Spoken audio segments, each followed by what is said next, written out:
produced a white paper earlier on this year, focusing on the future of work from what we expected to happen throughout the pandemic and how people can prepare for it. And 6 months on, we're probably not where we thought we would be. A lot of people thought we might be back to a lot of normality by now, but as we're not, we're starting to see what is likely to be the new normal. So we've done a revised version of the white paper with more information for people, and having guests like our guest today, Jimmy Carroll, co-founder of Pelorus, and we will be taking a view of what's going on in the world and how it's impacting their business, and seeing how we can crack on. How are you guys managing through that, for one? And you know, another angle of it is, you said that you've all got the military background, thinking about the planning and the discipline around that. Is there anything in particular from that angle that's helping you through this period now? You're never quite sure what's going to be thrown at you, and you'll notice as well, and we've discussed it many times, you set up a business and you're going to have tremendous highs and tremendous lows, and you're just never quite sure what's coming at you and when. And Corona was exactly one of those situations. Thankfully, we were in that position that we were on the upward curve and we've broken through, because I think it would have made this time much harder. Yeah, Geordie and I, my business partner, sat down in March and looked and said, right, the pandemic is going to hit us square on. There's no doubt about that. As you say, being in travel, there probably isn't an industry which will get stopped as quickly as any other. Yeah. It really was emergency stop time. And we looked at it and we went through a lot of different scenarios. And this was certainly taken from the military background of wargaming and looking at every possible scenario and the consequences for that and the contingencies that we could put in place. That does bring up a lot of hard questions on staffing, manpower, trips. A classic one with the travel industry is refunds. And a lot of people have been hit hard by that. We took a stance that we would refund everyone. And we've had messages from clients who said, you've got a client for life because of that. And that's pleasing to hear. Luckily, the government kicked in with schemes that would help us on the staffing level. And it was all about preservation of cash flow. As you know, it's so vitally important.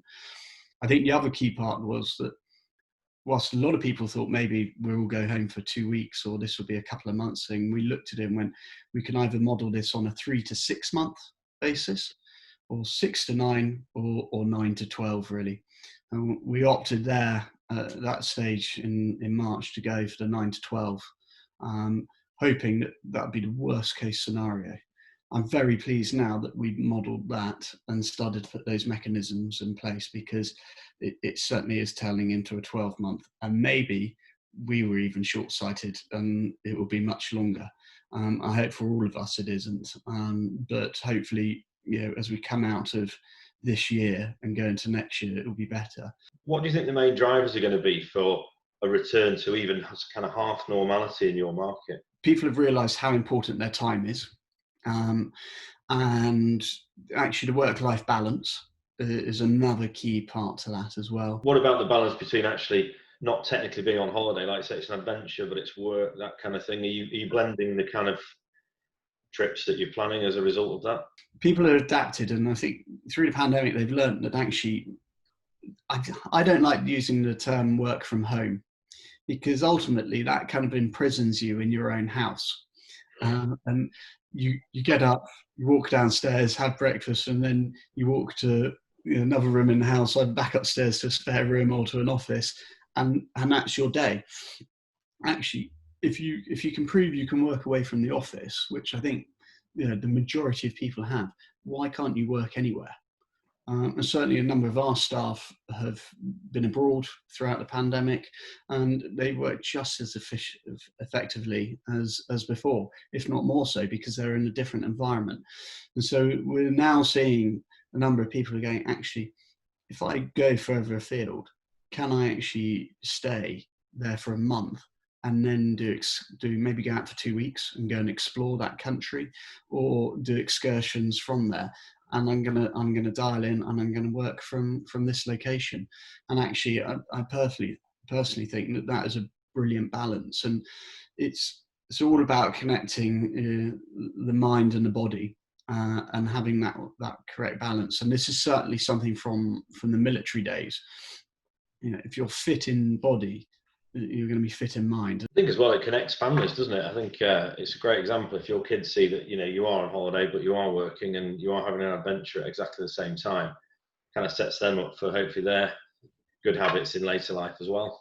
Absolutely. And you know, why does mum and dad have to never not be at the school run? Because actually you can adjust it, and I am going to do the school run, and I started work before it, and I'm going to work slightly later so I can have those times, or, you know, actually go out in the middle of the day and kick a ball around with a child, which you probably wouldn't have had before. So hopefully, yeah, the family nucleus has absolutely benefited from it.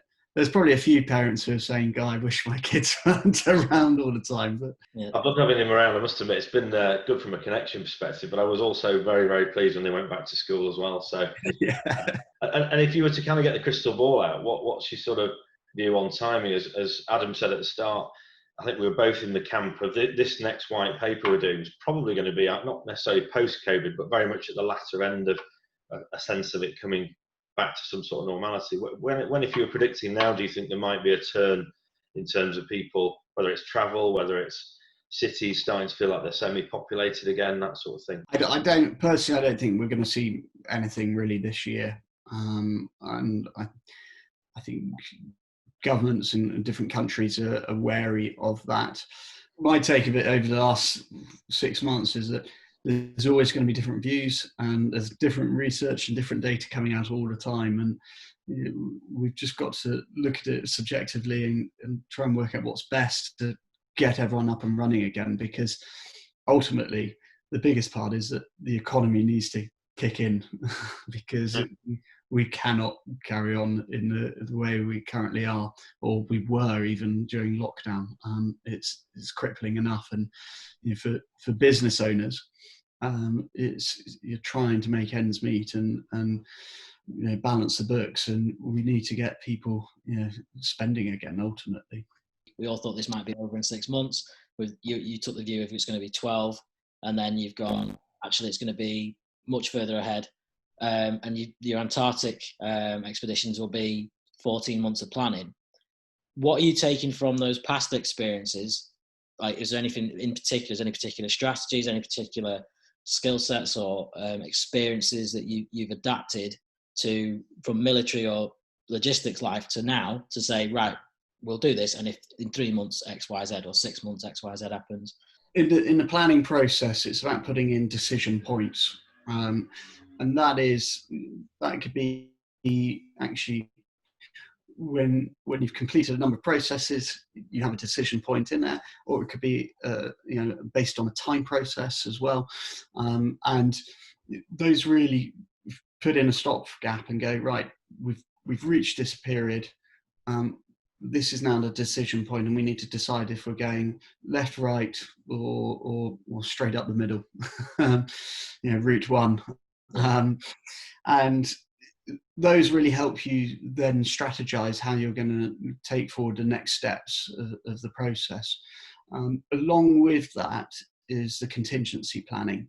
And I think we always instill in our team that actually we've got to look at every part of the project. And no matter how ugly it may sound, looking at that, you've got to have gone through it and put in a contingency plan. Again, in the planning process, the contingencies are that actually if something changes, something adapts, and none more so than COVID. If COVID strikes and actually an asset, be it a specialist guide or scientist that we're using, will not be able to be deployed, what's the backup plan?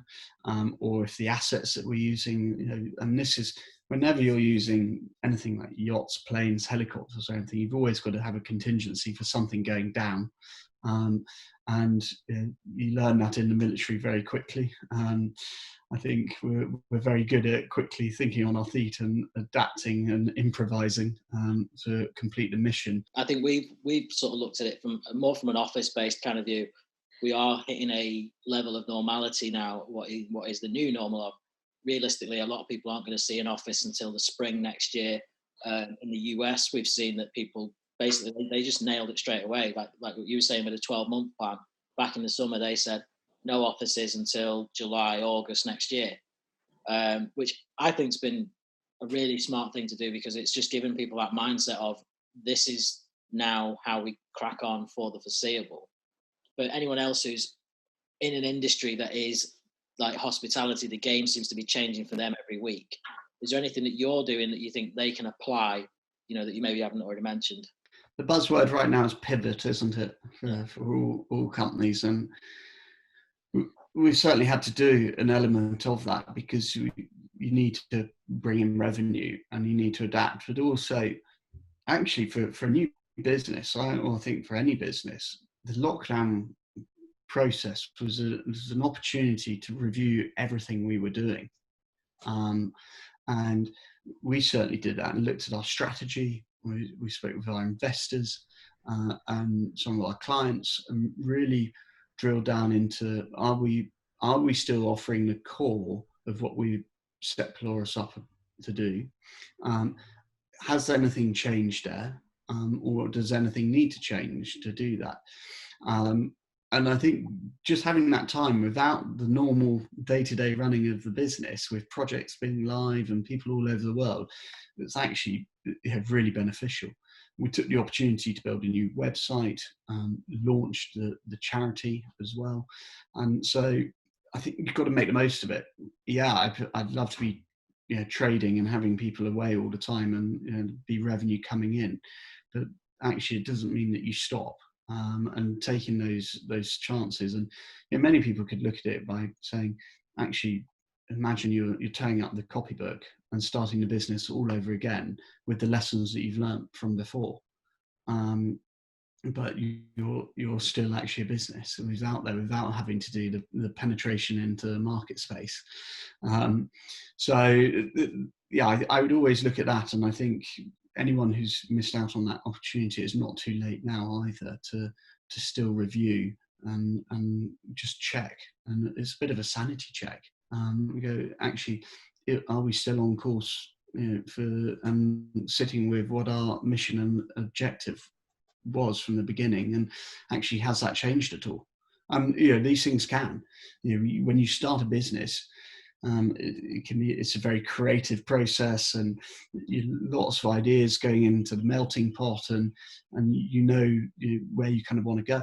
As you evolve and you learn more about the market space and the other actors on you, the competition and what have you, maybe that's all got to slightly adjust.